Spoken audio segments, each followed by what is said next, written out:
terpercaya.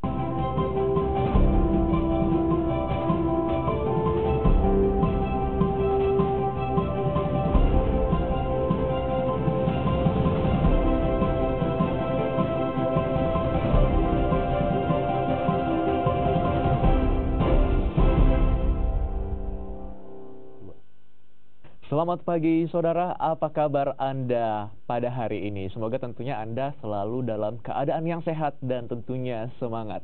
Senang sekali saya Narendana Lubis kembali menjumpai Anda di Sapa Sulsel.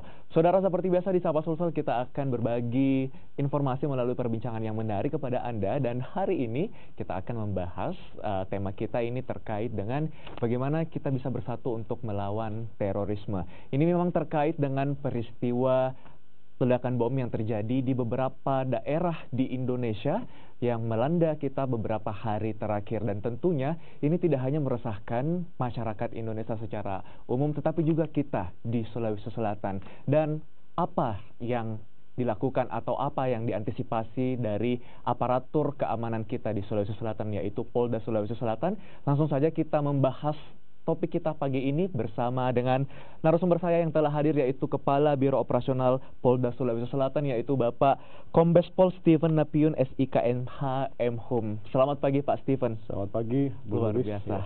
Apa kabar Pak? Baik, baik. Ya. Luar biasa. Assalamualaikum pemirsa. Ya. Oke, Pak Steven, Kepala Biro Operasional Polda Sulawesi Selatan. Pak, kita tahu beberapa hari terakhir masyarakat Indonesia berduka karena serangkaian aksi yang tentu tidak ada yang mengharapkannya. Terorisme terjadi di Indonesia, terjadi di Lapas Makobrimob, kemudian besoknya terjadi di Surabaya dan juga di Sidoarjo.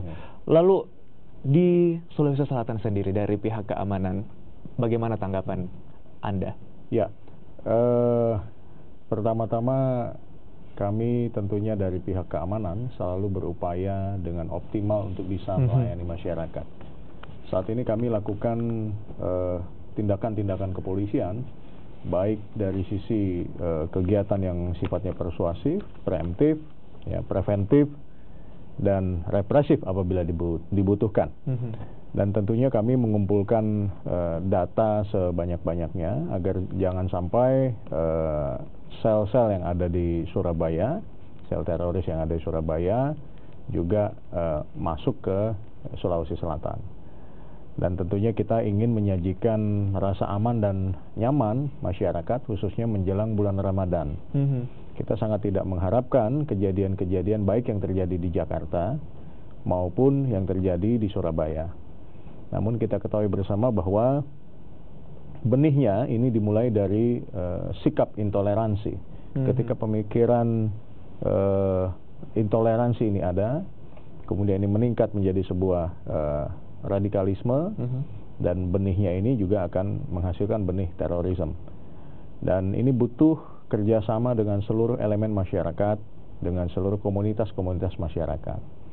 Karena dari beberapa kesaksian masyarakat yang bertempat tinggal di tengah-tengah para pelaku juga tinggal, itu dari sekian banyak kehidupan yang mereka coba jalani normal bersama dengan masyarakat, pasti ada kejanggalan-kejanggalan.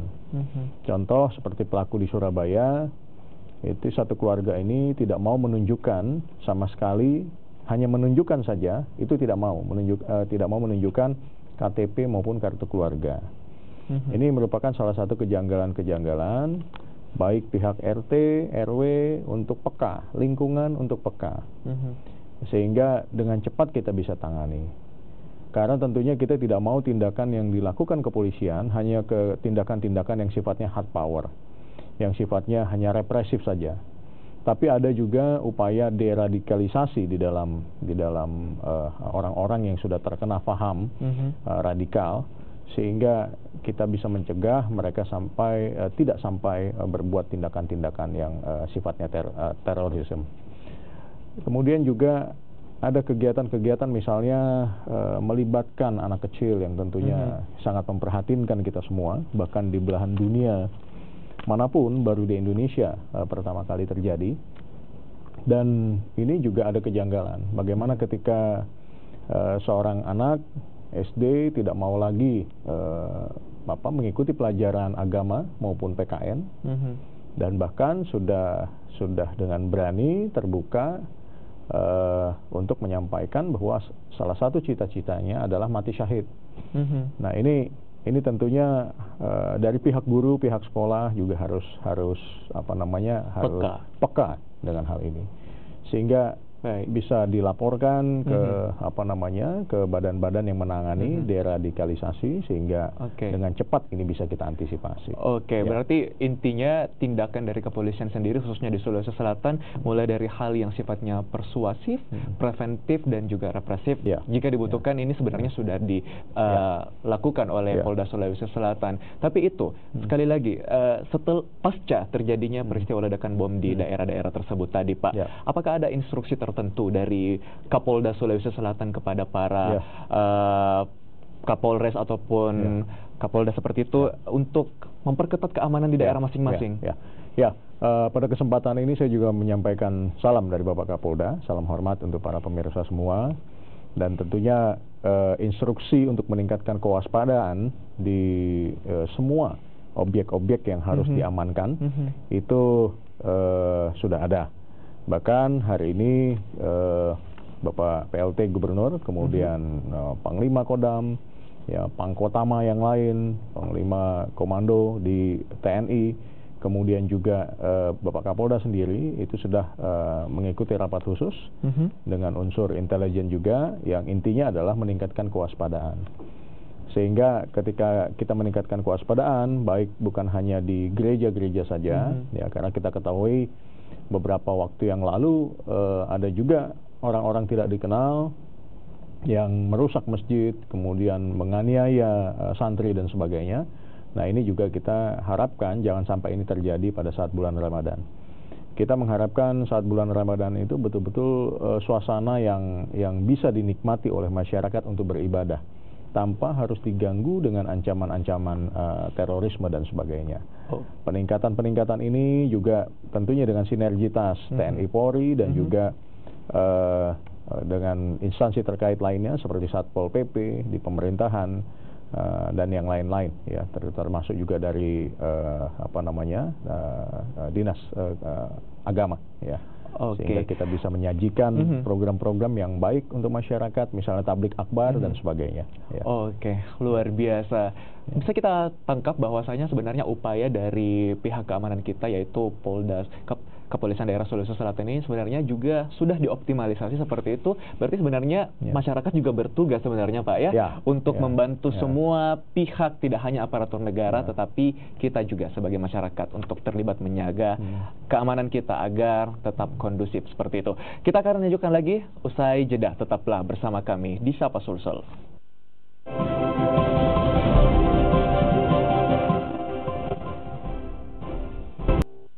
Saudara, terima kasih Anda masih bersama kami di Sapa Sulsel. Pak Steven, kita lanjutkan lagi perbincangan kita. Pak, beberapa daerah pasca terjadinya ledakan bom di Surabaya, di Jawa Timur, langsung memberikan status siaga 1, seperti di daerah istimewa Yogyakarta. Kemarin saya baca juga di Sulawesi Tengah juga seperti itu. Nah, khusus di Sulawesi Selatan, adakah daerah tertentu yang mungkin menjadi perhatian khusus untuk diwaspadai, Pak? Saya pikir itu pemberitaan yang tidak tepat. Mungkin dari wartawan setempat atau media setempat yang langsung memberitakan siaga 1. Karena sampai saat ini tidak ada instruksi dari Bapak Kapolri maupun Bapak Kapolda untuk daerah-daerah yang lain di luar itu untuk siaga 1. Kenapa demikian?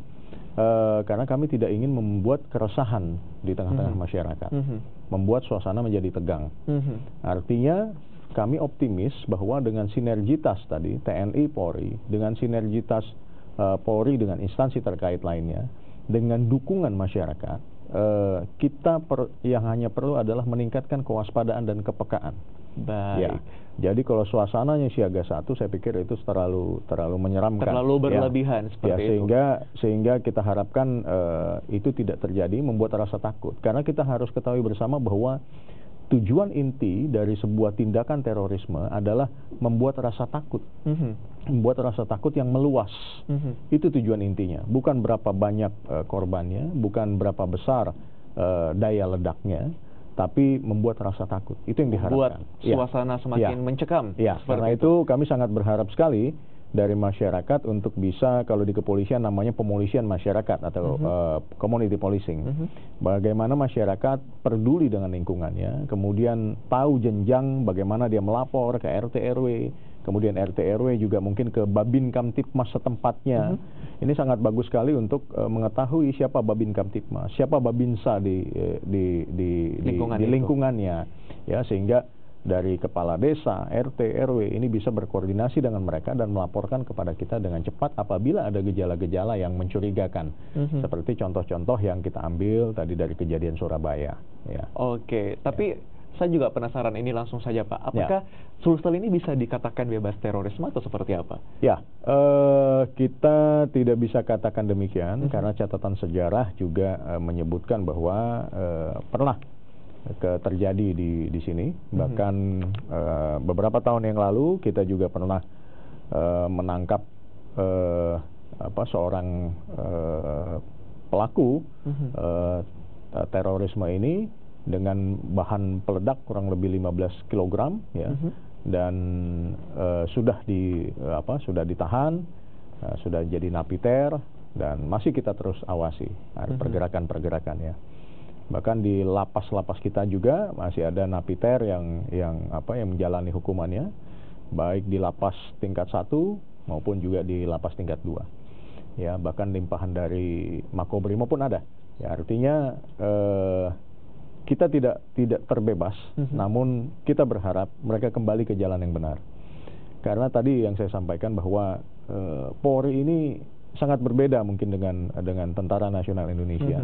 Ya, bagaimana kami betul-betul harus bisa ngayomi, bukan berarti tentara tidak mengayomi, cuman beda memang bagaimana ketika kami melayani, kami tetap harus memperlakukan masyarakat sesuai dengan pelayanan yang dibutuhkan masyarakat. Nah, ketika di kita ini ada pelayanan publik, tentu masyarakat dapat masuk ke kantor kita dengan leluasa.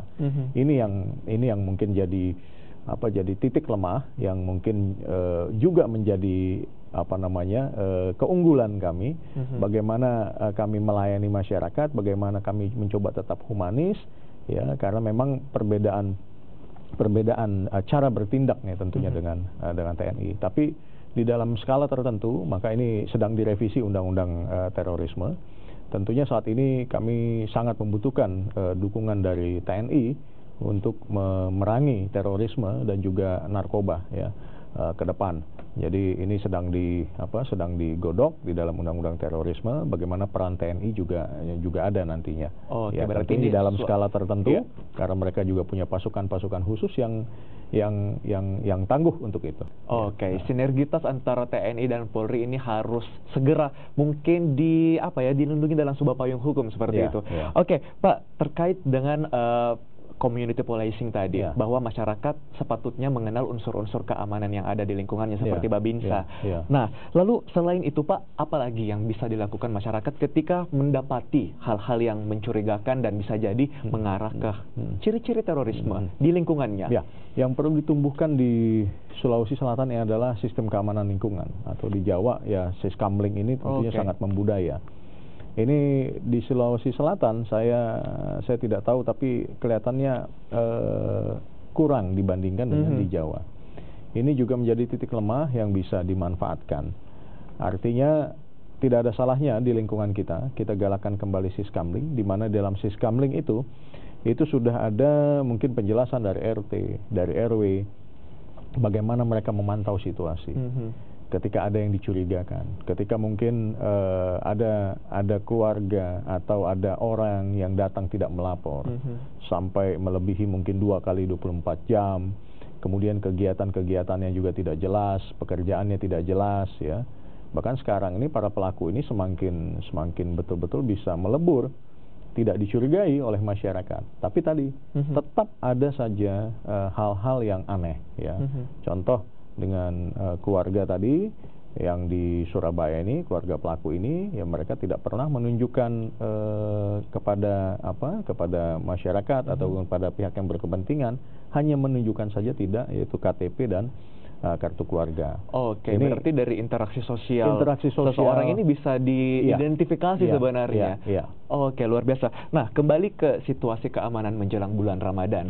Ini sistem pengamanan seperti apa yang akan diterapkan dari kepolisian khususnya Polda Sulawesi Selatan? Apakah bentuknya misal akan ada polisi mungkin yang berjaga di rumah-rumah ibadah atau seperti apa? Ya, selain mungkin di rumah-rumah ibadah kita tentu harus jaga juga ketika nanti sholat Id ya.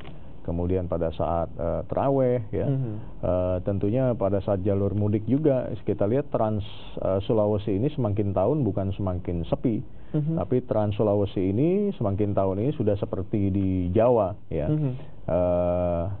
yang menjadi kerawanan termasuk kecelakaan ini juga terjadi di Trans Sulawesi, sehingga Bapak Kapolda sudah menginstruksikan untuk para Kapolres ya dengan bekerja sama dengan bersinergi dengan Forkopimda yang ada di wilayahnya untuk betul-betul mendata misalnya jalan yang rusak ya. Kami sudah lakukan rapat koordinasi dengan instansi yang berkompeten untuk mendata. Termasuk juga kami melihat kestabilan harga bahan pokok ya dengan adanya Satgas Pangan yang kami bentuk ya. Kami melihat supaya masyarakat betul-betul pada saat bulan Ramadan sampai nanti Hari Raya Idul Fitri betul-betul dapat melaksanakan dengan nyaman, dengan harga yang tetap stabil, dengan keamanan di jalan juga yang terjamin. Untuk itu juga kami membangun pos pelayanan dan pos pengamanan. Ya. Oke, ada Satgas Pangan yang bisa mengantisipasi atau mencegah adanya spekulan-spekulan yang bermain seperti itu, Pak ya. Oke, luar biasa. Kita akan lanjutkan lagi, Pak, setelah jeda. Nanti kita akan bahas seperti apa pengamanan yang akan dilakukan oleh Polda Sulawesi Selatan menjelang pemilihan kepala daerah yang akan dilaksanakan bulan Juni nanti. Tetaplah bersama kami di Sapa Sulsel.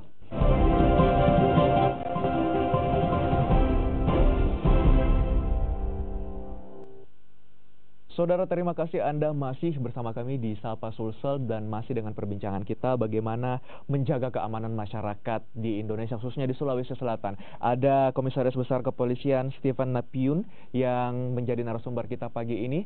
Tadi di segmen sebelumnya kita sudah bahas mengenai pengamanan di Sulawesi Selatan ini pasca ledakan yang terjadi di beberapa daerah di Indonesia dan juga terkait dengan pengamanan di bulan Ramadan. Pak, tantangan kepolisian selanjutnya ini adalah menjaga keamanan atau situasi kondusif di Sulawesi Selatan menjelang pemilihan kepala daerah nanti. Apa yang dipersiapkan kepolisian? Ya, di tengah-tengah ada kejadian extraordinary crime yang terjadi saat ini. Kami saat ini juga masih tengah melakukan operasi kepolisian ya mandiri kewilayahan disebut dengan operasi Mantap Raja, yaitu yang terkait dengan pelaksanaan pilkada yang mana saat ini masih berlangsung tahap kampanye. Di tengah-tengah itu juga kami harus melaksanakan operasi, yaitu operasi ketupat menjelang Ramadan, kemudian juga sampai pada nanti Hari Raya Idul Fitri. Artinya semua ini harus selaras berjalan, khususnya terkait dengan pengamanan pilkada. Walaupun situasinya di bulan Ramadan, kami harapkan ini bisa lebih soft ya, lebih soft. Suasananya, suhu politiknya bisa menurun ya. Kami berharap betul-betul dapat dinikmati juga orang-orang yang berpolitik yang ikut sebagai kontestan ya, ini betul termasuk juga para pendukung paslonnya, itu betul-betul mereka bisa merenung lah di bulan Ramadan ini bahwa kalau Allah sudah menetapkan akan jadi ya pasti akan terjadi itu. Kalau kita sudah mulai dari pemikiran seperti itu, apapun prosesnya itu saya pikir tidak perlu sampai bermusuhan, sampai mungkin bersinggungan, apalagi sampai ada kegiatan-kegiatan yang sifatnya anarkis untuk itu. Itu sangat kami tidak harapkan. Karena itu kami tetap konsisten untuk melaksanakan pengamanan terkait pentahapan pilkada tersebut sampai nanti pada saat pencoblosan pada tanggal 27 Juni. Ya, jadi terus kami berjalan, semua personil dipluting dengan sesuai dengan tugasnya masing-masing, dan hampir sepanjang minggu kami melaksanakan pengamanan yang terkait dengan pilkada. Bahkan pengamanan ini pun terjadi sampai di Jakarta. Artinya kami juga harus turun ke Jakarta karena debat publik untuk gubernur itu 2 kali dilaksanakan di stasiun TV di Jakarta. Bahkan Kompas TV sendiri pun pernah kebagian di sini, dan debat publik pertama, Pak. Ya, dan itu termasuk pengamanan yang paling berat bagi kami. Sangat ekstra. Dan apresiasi untuk Kompas TV untuk itu karena semuanya sangat rapi. Ya. Oke, jadi intinya kepolisian juga ini sebenarnya mendapatkan tugas yang ekstra karena semuanya harus selaras antara pengamanan bulan suci Ramadan dan juga bertepatan dengan bulan politik yang terjadi. Sebagaimana kita ketahui bahwa pemilu kada akan terjadi di Sulawesi Selatan, ada beberapa daerah dan juga gubernur. Nah, ini mungkin harus kita tanyakan juga ini, Pak. Beberapa daerah yang rawan, apakah ada sebenarnya istilah daerah rawan setiap memasuki apa istilahnya bulan politik seperti itu dalam pemilihan kepala daerah? Ya, kami agak menghindari kata-kata zona merah karena optimisme kami, pihak keamanan beserta didukung dengan TNI dan aparatur negara lainnya untuk membuat situasi di Sulawesi Selatan khususnya dalam rangkaian pilkada ini aman. Tapi untuk daerah rawan tentunya ada yang kami harus antisipasi. Misalnya di Makassar sendiri, ya, di Makassar sendiri, kemudian di Sidrap, kemudian juga Luwu yang masih berfluktuasi, kemudian juga di Palopo dan juga Nrekang, ya. Beberapa tempat ini terus kami ikuti perkembangannya. Jadi bisa jadi bergeser, dinamikanya itu bergeser. Mungkin hari ini Luwu sudah aman, sudah adem, kemudian nanti yang lain mulai berdinamika, ya. Untuk itu kami para Kapolres selalu berkomunikasi dengan kami, dan tentunya juga dari pihak keamanan lainnya yang juga mendukung kami, ini juga selalu berkoordinasi sehingga di lapangan betul-betul kita bersinergi untuk mengamankan. Kita harapkan ini kita mampu mengamankan ini dengan dukungan juga partisipasi dari masyarakat untuk sadar bagaimana berdemokrasi yang berintegritas dan juga bertanggung jawab, ya, berintegritas, bertanggung jawab, berkualitas, ya. Dan kita harapkan kita dapat memilih pemimpin yang terbaik, baik itu di tingkat provinsi maupun juga di tingkat kabupaten dan kota. Itu yang kita harapkan bersama, ya. Dengan adanya tekad untuk pilkada damai, ini bukan hanya sekedar slogan, bukan hanya sekedar banner, tapi betul-betul kita wujudkan. Karena itu beberapa pertemuan juga untuk mewujudkan itu, yang merupakan komitmen bahwa kalau menang tidak jumawa, ya, kalau kalah tentunya bisa berhati besar, ya. Itu yang kami selalu tekankan. Oke, kalau menang tidak jumawa, kalau kalah bisa berhati besar. Oke, ini yang harus ditanamkan di hati setiap pendukung pasangan calon seperti itu. Pak, lalu tindakan yang sifatnya preventif dan antisipatif apa yang terjadi menghadapi potensi anarkisme setelah adanya hasil seperti itu di pemilu kada nanti? Ya, tentunya dari awal kami sudah memetakan. Kami punya 11 variabel untuk memetakan potensi-potensi kerawanan itu. Sehingga kami memprediksi di tempat-tempat tersebut, misalnya di kota A, kalau ini terjadi, maka resepnya seperti ini. Kalau ini terjadi, maka resepnya seperti ini. Resepnya itu berbentuk dengan perkuatan bantuan komando operasi namanya BKO. Apakah itu BKO secara fisik, yaitu berupa pasukan BRIMOB yang kita turunkan ke wilayah itu, ke daerah tersebut, atau BKO intelijen, atau juga BKO dari sisi penanganan cybernya. Karena saat ini banyak sekali kegiatan-kegiatan, misalnya kampanye yang disebut dengan kampanye negatif, yang disebut dengan kampanye hitam. Ya, ini yang berbahaya. Kalau kampanye negatif itu masih mending, itu berarti sesuatu fakta yang memang terjadi dimunculkan untuk menjatuhkan lawannya, ya. Sedangkan kampanye hitam adalah ini ya sifatnya udah hoax, sifatnya udah fitnah. Nah, ini yang banyak sering terjadi, dan kasus-kasus itu sudah ditangani oleh tim cyber kami. Ada beberapa kasus yang sudah sampai tahap ke penyidikan yang terus kami ini kan, dan para Kapolres juga melaporkan kepada di tingkat Polda, Satgas Cyber ini ada 121 akun yang akun khususnya di salah satu media online yang palsu. Yang kami tangani. Oke, berarti intinya pihak kepolisian sebenarnya sudah memiliki resep tertentu dalam 11 variabel tersebut dalam mengidentifikasi seperti apa respons yang akan diberikan nanti ketika misalnya potensi anarkisme atau kerusuhan itu benar-benar terjadi. Tapi tentu kita tidak ada yang berharap akan terjadi kerusuhan di Sulawesi Selatan pada pilkada nanti, dan tugas kita masyarakat untuk menjaga itu semua. Terakhir, Pak Steven, silakan sampaikan imbauan dari kepolisian Sulawesi Selatan untuk masyarakat. Silakan, Pak. Ya, pertama-tama kami mengucapkan selamat memasuki bulan Ramadan 1439 Hijriah, dan mari kita beribadah dalam suasana yang damai.